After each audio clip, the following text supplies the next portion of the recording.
Hey, welcome to Outside the Room, y'all. I'm CG Funk, your host, and I really appreciate you joining me. This show is designed for massage therapists and estheticians to honor and support the great work you do and to share with you the bigger world of wellness that you are a part of. I'd like to thank Massage Heights and ABMP, who are the exclusive sponsors for Outside the Room. ABMP has recently joined us as a sponsor, and they are truly an organization that supports massage therapists and estheticians and the massage and skincare industries through their associations. For membership information, please visit abmp.com or ascp.com. Now on to our guest. Susie is the chair and CEO of the Global Wellness Institute, the wellness industry's leading global research and educational resource. She is also the co-founder, chair, and CEO of the Global Wellness Summit, recognized as a leading authority on wellness trends.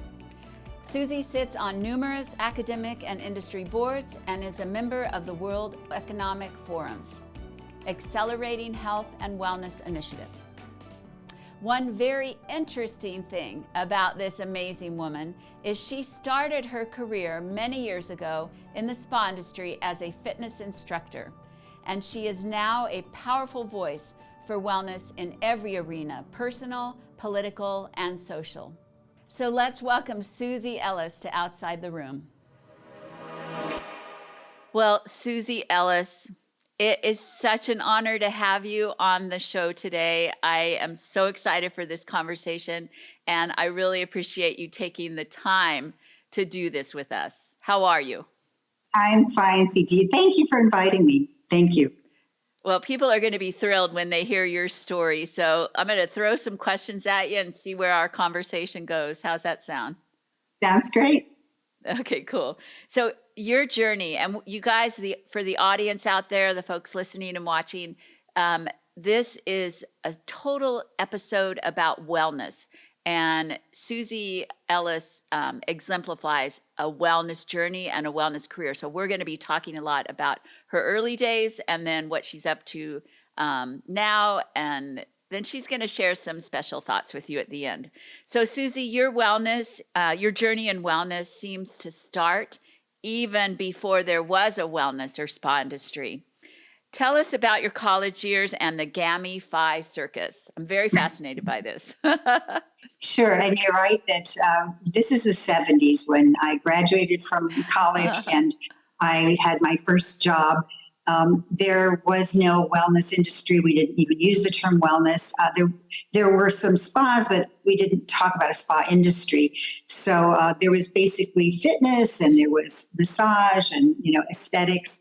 But the industry part came later. But when I was in college and I went to Illinois State University, there was a Gamma Phi Circus.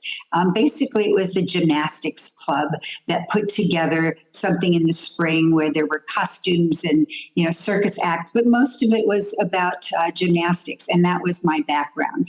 And, it was a fun way to do gymnastics because I wasn't really a competitive gymnast, but I was a gymnast. So I started in fitness. I majored in exercise, physical education and recreation administration. And then when I graduated, I got my first job in a spa, and that's how I started my career. And it was in the fitness part of it. That's amazing. So before there was a wellness industry, you were very interested in the physical capabilities of the human body, but also looking at how we take care of ourselves. And this was, for all of you youngins out there, this was the time period, the decade really, where people were coming out, with exercise videos and health supplements. So it was just the beginning of what's been created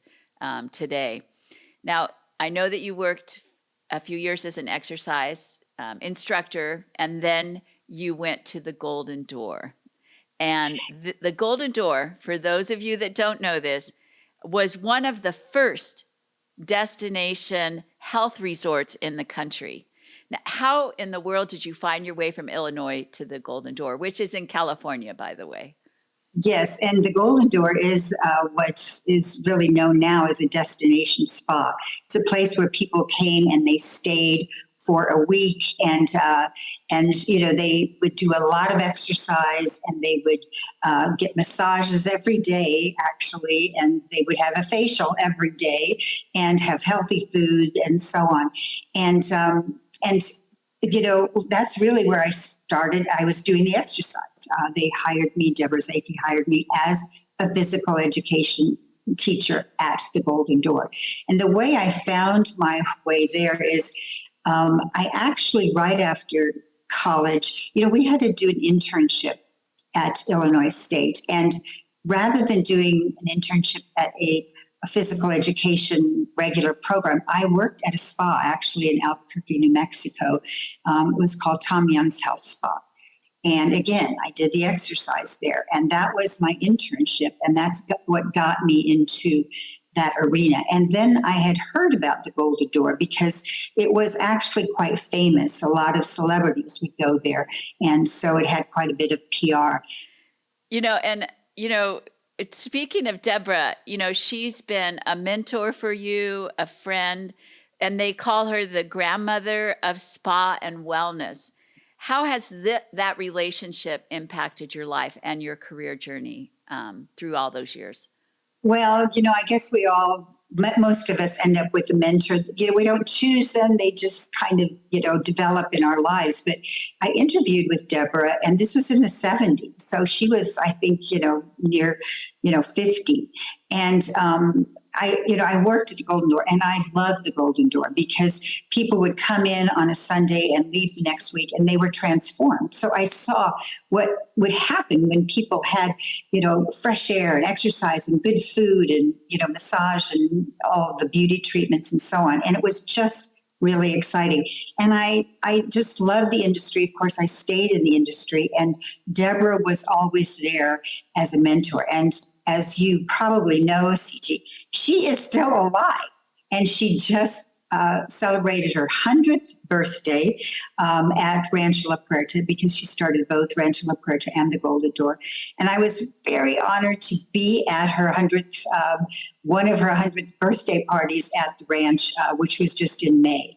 So talk about a good example. But, she was a great business person, and she took risks, and she did creative things. And we really became friends over the years, and I worked for her several times, and then ended up on her board, and I'm still on her board at Rancho La Puerta. Well, Susie, it's really fascinating to hear about your roots and where you came from, and being at Golden Door at a time when that was a very unique experience, not only for the folks that were visiting there, but also for the people that work there. But, I want fast forward now, because, we're going to fast forward a few decades. And I had shared with our audience that in the introduction that you are the president and CEO of the Global Wellness Summit and the Global Wellness Institute. So for our folks out there listening, describe the Global Wellness Summit. Tell us the story of how that got started and what's happening today. Well, the Global Wellness Summit is an annual event, happens once a year in a different part of the world. And this year, it'll be our 16th summit. And it started 16 years ago when there were a group of us at an event actually in Singapore. And we realized by now there was a spa industry. There are a lot of people talking about spas around the world, but there was no one gathering. There was a gathering in the US, iSpa. There was a gathering in Europe, and there were some gatherings in Asia. And we felt that, there really should be a global gathering. So a group of us started that, and that was 16 years ago. And so since that time, we started in New York. We've been to Switzerland and Istanbul and Bali and Morocco and India and Singapore. And that has been a very, very valuable thing for people to gather and learn what's happening around the world. Nowadays, with us all being so connected, collaborating is really a very valuable part of making good decisions. And so the Global Wellness Institute was born a little bit later than the summit. And now it's our nonprofit, and it exists. The website gives away all kinds of free information to everyone and anyone. And so, the mission of the Global Wellness Institute is empowering wellness for empowering wellness worldwide. And there's another piece that I think for this audience would be so interesting from that website, which is wellness evidence, which shows you the actual evidence for different modalities like massage, like sauna, and so on. So those are the two entities, and that's what I'm still very involved with today. Yeah, I love that. And I think another part of the Global Wellness Summit are also the initiatives, because you have just hundreds of people volunteering their time. I call it volunteer leadership. And, creating these initiatives that really hit a lot of the different areas of wellness. And I know that the initiative Massage Makes Me Happy and Healthy, the Global Massage Makes Me Happy initiative with Linda Soling Wolf. And I don't know if you know that Massage Heights is a cornerstone partner for that initiative. Yeah, we joined up last year. And so Great. All of our massage therapists and estheticians, we all celebrated last March 20th, and we're looking forward to celebrating this coming March 20th. But those initiatives, I think, are really interesting, and the audience might like to look at that. So visit www.globalwellnessinstitute.org. That's right. For That's right. more information. Yeah. One of the things that I heard you say recently was that we need to focus on wellness for all. What does this mean to you, and what was the context in which you said that? What we realized, and having done this for many decades, the spa industry really started at kind of an elite level, because when I worked at the Golden Door, it was the most expensive place you could go for spa, and at that time there were only 5 places, the Golden Door, the Greenhouse, Main Chance, a few places in Europe, but we started at an elite level, and then over time it was obvious that it's important for lots of people, everybody really, to take care of themselves and have the opportunity to exercise and to eat healthy and to have a massage and to partake in some of the things that, stress reduction and so on. And so wellness for all became something that became a little bit of a rallying cry. For example, Global Wellness Day, that's a very good example of where one day a year, this is in June, that Belgium has put together, where there's, places give away some of their services so that people can experience something that they wouldn't necessarily perhaps indulge in or take the opportunity to do. And it just exposes more people. And then, of course, now there are places, and, CG, what you're doing, you've done such a contribution to make it more affordable for people to have a massage. But I think there's an effort now in recognizing that it is important that there's wellness for all. I love that. And it really is not just about getting a massage or going to a spa, but like we talked to Belgin in the spring, she would graciously came on to Outside the Room. So she was one of our guests, and she was talking about, wellness means different things for different people and in different countries. And they had this whole, I can't even remember what country it was, but it might have been Myanmar, because it was the whole water.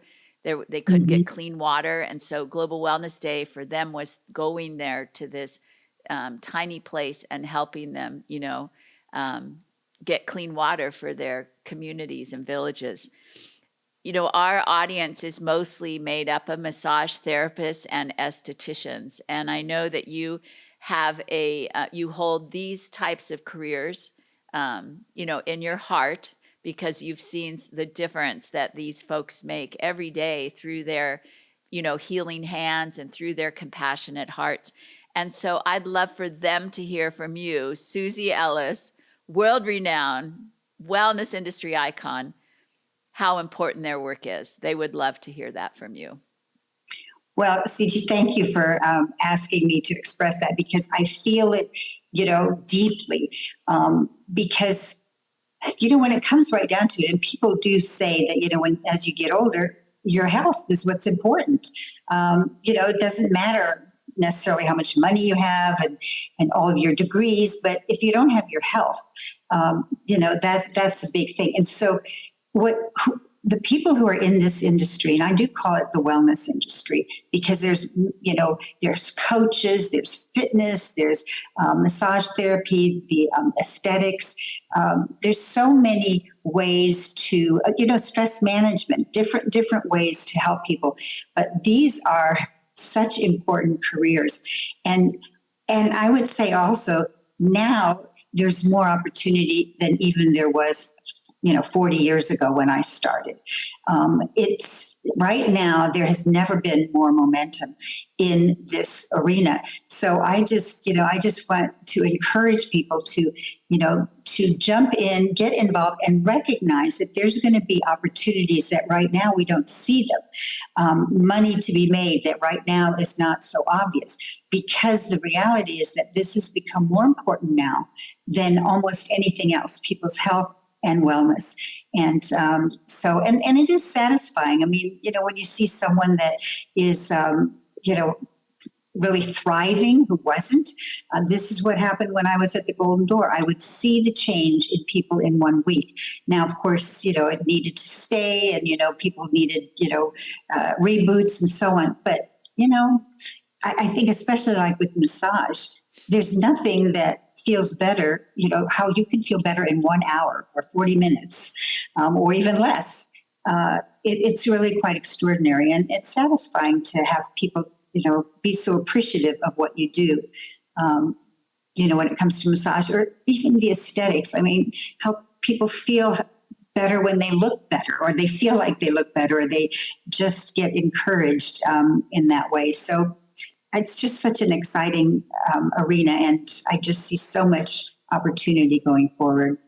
Susie, thanks for sharing that, because I know that massage therapists and estheticians, their work is quiet and it's behind closed doors, and they spend 80% of their time, just workday with clients, and coming out and being able to see that they're a part of this bigger world of wellness, and to have people like you, talk directly to them, it's really important for them and their careers. And we just want to tell you, Susie and I both, how important you are and how much we appreciate all of the work that you do. And for me personally, Susie, and I'm sure you have stories too, some of my struggling times through life and in my darkest hours, and whether it was, emotional or physical challenges. I mean, massage and skincare has always been a huge component of seeing me through those times. And we've spent this whole interview talking about wellness. So I would love to know what your wellness routine is. How do you take care of yourself, Susie? And what are some great self-care tips for our massage therapists and estheticians? Well, I do think that taking care of ourselves has to be a priority, especially, we just do a better job in what we're doing if we are making ourselves a priority. So what I do, I certainly feel exercise is important. I do work out probably 6 days a week. I'm here in Miami, so I'll go out and do a walk run, or I work out in my gym. I live in a condo that has a spa, the Exhale Spa, and that's really one of the reasons we moved here, is because that's, the whole idea of living where it's easy to work out. I try to eat healthy, but I also adhere to, moderation, everything in moderation, including moderation. So yes, I'll have a, margarita now and then, or, some desserts, but I try to eat healthy. Keeping stress down is important. I think one thing I worked on for many years, and that has helped me a lot, is sleep health. I make sleep a real priority. Going to bed early, getting good night's sleep, quiet and so on. So I do those kind of things. And then I do have my own meditation practice that is every morning for about first 20 minutes.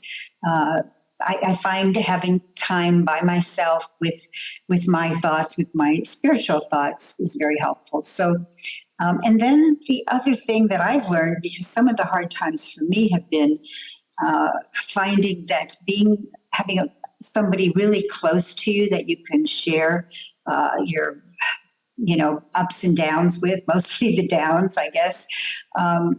The friendship, having community, and especially a few close friends, that's been part of my self-care. Well, all of that is lovely. And it's been amazing talking to you today, Susie Ellis. Thank you so much for taking the time. I know you're a very, very busy woman. And so I hope to actually see you in person one of these days soon. It's been a few years. We go way back to Bali. I don't remember what year that was when I first met you. And, yes. Yeah. That was, I think that was somewhere near 2011, 2012. That was a long time ago. A lot has happened. So, but congratulations on what you're doing. And I just, I just really want to be part of the group that lifts up all of those who are doing, some of the most difficult work in this self-care arena. So thank you for what you're doing. Well, just know that you are, and you're a shining light for many, many people, and you definitely will go down in the history books of wellness.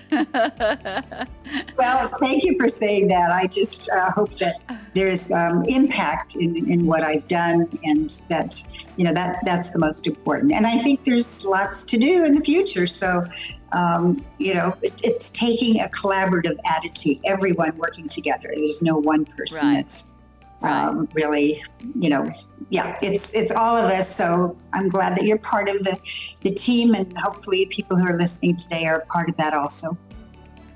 Well, you guys, you just heard from one of the greats. So thanks again, Susie, and talk soon.